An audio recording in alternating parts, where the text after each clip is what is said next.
মানুষ ইমাম বা আলেমদের অকারণে কটাক্ষ করে। এদিক থেকে মনে হয় সহ্য করা একদিক থেকে মনে হয় সহ্য করা উচিত, আবার অন্যদিকে প্রতিরোধ না করলে সমাজের সম্মানের ক্ষতি হয়। কি করণীয়? আপনার পরামর্শ দিক নির্দেশনা কামনা করছি।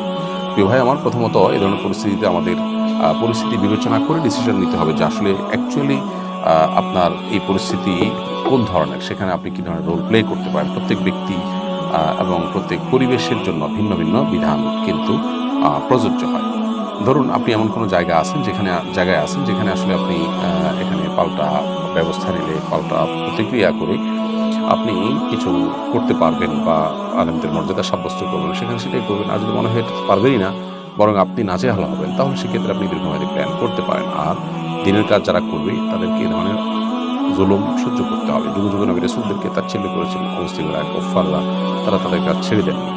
আল্লাহ তাআলা বলেছেন ক্ষমার সাইডটা অবলম্বন করুন এবং ভালো কাজের নির্দেশ দিন মানুষকে।